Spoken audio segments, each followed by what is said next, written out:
Hola, bienvenidos a mi canal, una vez más como cada domingo. Hoy os voy a hablar de los 10 errores más comunes que se suelen cometer en costura, o por lo menos los 10 errores que a mí más se me han ocurrido y los que me suelo encontrar yo porque yo doy clase, las dudas que suele tener la gente y los errores que suelen cometer, pues estos son los que a mí me han parecido los más importantes. Estoy segura de que me dejaré alguno de ellos, así que si alguno me lo dejo me lo podéis comentar en la descripción y a lo mejor me da para hacer otro vídeo.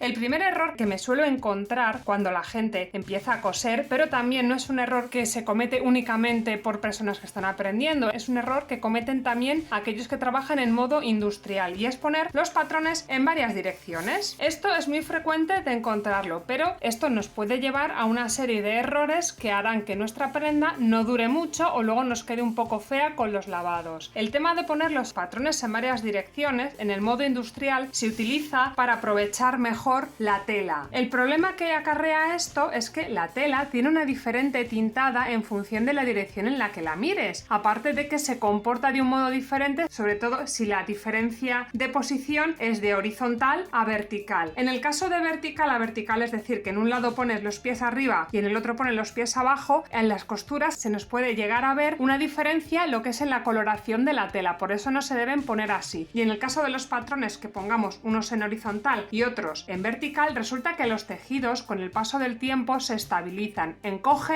o se dan de sí, y no es lo mismo que se encojan en una dirección a que se encojan en otra. Os podéis encontrar con que lavéis la prenda y si habéis hecho esto, si lo hacéis en modo vertical os encogería y os haría más pequeño en el largo, pero si lo hacéis en modo horizontal os encogerá en el ancho, y eso va a traducirse en que las prendas se retuercen o que nos quedan pequeñas o que pasan cosas que no deseamos con la tela, así que es preferible que todos los patrones los coloquemos en la misma dirección, es decir, los pies abajo y la cabeza arriba. En segundo lugar, otro de los errores más frecuentes que se suele cometer es ignorar el hilo de la prenda. Yo tengo un patrón y lo coloco en la tela como a mí me da la gana, me da igual que se quede recto o torcido. Bueno, el hilo es un método que tenemos para que nuestros patrones nos queden perfectamente rectos en la tela, no nos queden torcidos. Y eso es importante, igual que os lo he comentado antes, porque cuando nosotros ponemos los patrones torcidos sobre la tela, sucede que la tela se retuerce con el lavado y se nos quedan pues como muchas camisetas industriales que cuando las habéis lavado se han convertido prácticamente en basurilla porque se ha retorcido completamente la tela. Bueno, pues eso sucede porque los patrones se han puesto torcidos sobre la tela. ¿Y cuál es la solución? Marcar el hilo. El hilo simplemente es una guía que es paralela a esta línea de aquí, la línea central de la prenda. Es decir, que si nosotros cogemos una escuadra y la apoyamos, por ejemplo, en la cintura,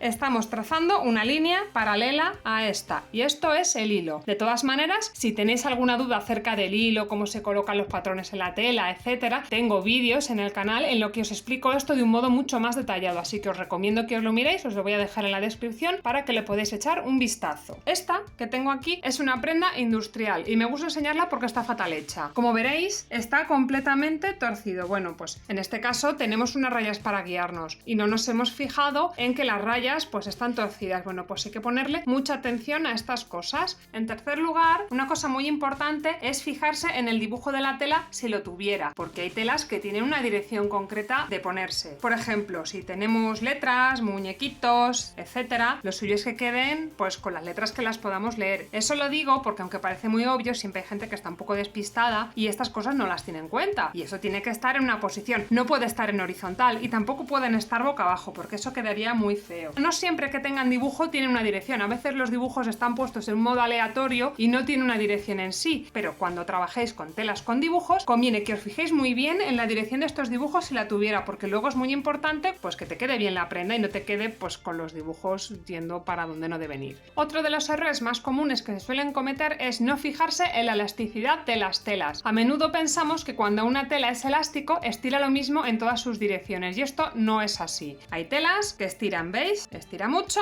estira poco. Eso quiere decir que esta tela tiene una dirección. A mí me interesa que en los verticales, en los largos, estire lo mínimo posible. Imaginaos si os hacéis un pantalón con esta tela. Si utilizáis este elástico para el largo, al final se os va a dar de sí y las perneras os van a quedar largas de más, os puede quedar una más larga que otra, etcétera. Es decir, que el lado que tiene mayor elasticidad es el lado que va asociado con los anchos, que precisamente para eso sirve la elasticidad, para que ajuste mejor a nuestro cuerpo y para que si somos más gorditos gruesos o más delgados se nos ajuste mejor. Otro error que se suele cometer, sobre todo en patronaje, es no saber utilizar bien las reglas y las escuadras. Nos tiene que quedar una prenda regular, es decir, que todas estas líneas horizontales que vemos aquí son paralelas entre sí, no están hechas como a mí me parece. Si yo he tomado una medida de aquí a aquí, yo no puedo coger la regla y trazar líneas a conveniencia, tengo que trazarlas paralelas a la de arriba. Por eso, cuando a mí me veis trabajar patrones, mido 2 veces la medida. Si de aquí a aquí me da 6 centímetros y medio, de aquí a aquí me tiene que dar otros 6 centímetros y medio. Lo medís 2 veces y trazáis la línea. Si no os sirve este método, también se puede utilizar la escuadra. Lo ponéis aquí.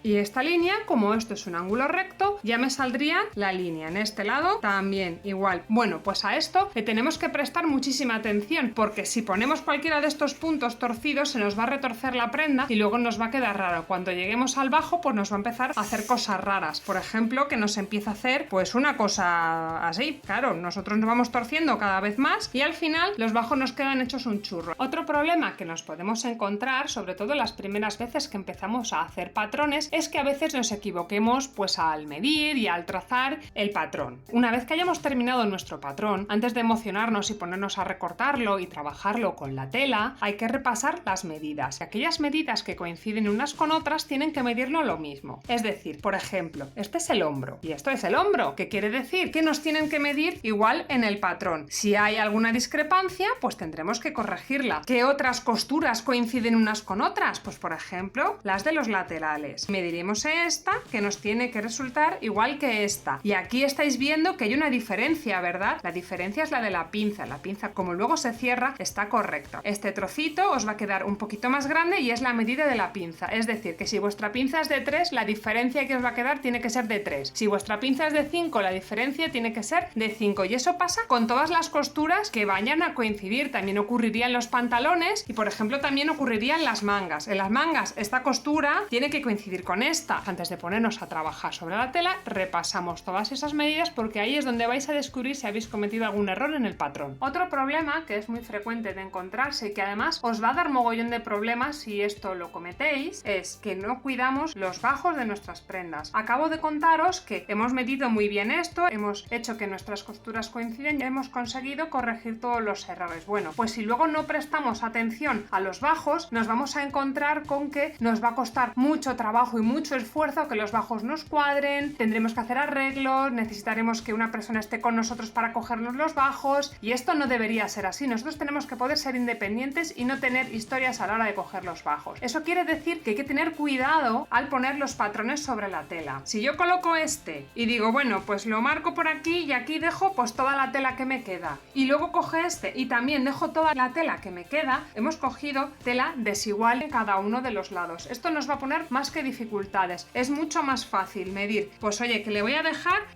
4 centímetros a todo o 2 a todo. Venga, dejamos 2 a todo, le dejamos 2 a todo, 2 a todo. Bueno, pues en este también. ¿Para qué le vamos a dejar más? ¿Para qué le voy a dejar aquí 4 y aquí le voy a dejar 7? Si nunca vamos a poder aprovechar esos 7. Además, esto, por ejemplo, está hasta torcida la tela. Si nosotros simplemente cortamos, lo que queda de tela y esto no le prestamos atención, estamos ahorrando 3 segundos, que luego se van a convertir en 3 horas de trabajo arreglando el bajo. Así que es mucho más fácil medir de forma regular lo que queremos dejarle debajo. Si no estamos seguros, pues en vez de 4 centímetros, dadle 6, 8, es igual, pero que siempre sea lo mismo y eso os va a ahorrar un montonazo de problemas y un montón de tiempo y además podéis haceros los trajes que queráis vosotros solos y no vais a tener que depender de nadie que os arregle los bajos, que también es importante poder ser independiente. Otro error muy frecuente que se suele cometer es la irregularidad en los márgenes de costura. El margen de costura es esta distancia que dejo de aquí porque nosotros vamos a coser por aquí, bueno, pues el margen de costura es por donde nosotros vamos a recortar la tela. Hay muchos que piensan que ahorran tiempo recortando así como les parece y realmente eso al final lo que lleva es más trabajo. Lo suyo es dejar un margen de costura regular en todas sus costuras, de 1 o de 2 centímetros. Yo suelo dejar 2 porque cuando cosemos para personas, no industrialmente, la prenda luego le tiene que entrar a la persona y esto nos permite realizar una serie de ajustes porque tenemos un margen suficiente como para que si cometemos algún error lo podamos solucionar. Y esto sería lo ideal, un margen de, por ejemplo, 1 o 2 centímetros perfectamente regular sobre la tela. Hacer esto otro hemos ahorrado tiempo midiendo, pero el problema es que nos vamos a encontrar con que cuando tengamos que poner unas costuras con otras nos va a costar mucho más esfuerzo. Si yo, por ejemplo, tengo que cuadrar un bajo regular, yo pongo filo con filo y las marcas, veis, ya me coinciden directamente. Y oye, pues puedo desviarme un poquito, pero por lo general me va a coincidir, es mucho más fácil. ¿Pero qué sucede si nuestro margen de costura es irregular? Yo no puedo poner filo con filo, porque lo más normal es que no acierte con mis marcas y tenga que estar diciendo, a ver, que este trocito me coincida. Y esto al final, a la hora de montar la prenda, os va a llevar muchísimo más tiempo que si hubierais dedicado un par de minutos a medirlo todo regularmente. Como habéis visto, yo no mido ni hago una línea recta, simplemente tomo varios puntos de control y después con la tijera voy recortando por los puntos. No hace falta pintarrajear toda la tela ni perder tanto tiempo. El siguiente error que se suele cometer es que, bueno, hemos prestado atención a todo lo que os he dicho antes, pero empiezo por aquí y acabo por aquí. Si yo empiezo por aquí y sigo hasta el final, lo más normal, porque las telas no son como los folios de papel que no estiran ni nada, las telas siempre van a ceder un poco. Es muy normal que no suceda que al final los bajos nos queden descasados y es una faena. En un trocito pequeño como este, pues es posible que no tengáis ningún problema, pero imaginaos que estéis haciendo un pantalón largo, pues lo normal es que al final el bajo os quede así, y de poner los patrones rectos sobre la tela, tener cuidado con el margen, tener cuidado con las costuras que os midan igual, etcétera. Todo ese trabajo que habéis hecho pues no vale para nada. ¿Y cómo se soluciona esto? Pues es muy sencillo. En primer lugar, cogemos y fijamos la parte de abajo, y en segundo lugar, cogemos y fijamos la parte de arriba. Bueno, pues ya está, el resto se va repartiendo ello solo y podremos poner perfectamente nuestras marcas con nuestras marcas, los bajos no se nos van a descasar y todo nos va a ser mucho más fácil de trabajar. Y por último, un error que se suele cometer mucho en costura es no llevar las costuras hasta el final, es decir, hacer esto. Como nosotros hemos marcado con hilos flojos hasta aquí, pues lo normal es que empecemos a coser aquí y acabemos así. Bueno, pues no, lo que hay que hacer es esto de aquí, ¿veis? Llevar las costuras de principio a fin. Y esto sucede en el 99,9% de las veces. Hay alguna excepción en la que no hace falta llevar las costuras hasta el final, pero como os he dicho, el 99% de las veces la manera correcta de coser es esta. ¿Por qué? Porque luego cuando queremos unir unas piezas con otras o cuando queremos hacer un dobladillo, si lo tenemos así, la costura incompleta no nos va a quedar bien. Mirad lo que pasa. Esto es una costura completa hasta el final y yo tengo que poner mi dobladillo por aquí, ¿verdad? Pues nosotros abrimos así, doblamos y ya está. Si lo tenemos con las costuras incompletas, doblamos y ¿qué? ¿Esto cómo nos queda? Pues eso va a pasar con todas las costuras, así que ante cualquier duda, las costuras siempre hasta el final. Es preferible que ese 0,1% de las veces tengas que deshacer ese cachito a tener que estar parando en tu trabajo y rematando correctamente todas las costuras que nos hemos dejado sin terminar. Y bueno, con esto ya estaría el vídeo por esta semana. Espero que os haya gustado. Si es así, dadme un like, suscribíos si aún no lo habéis hecho y nos vemos la próxima semana. ¡Hasta luego!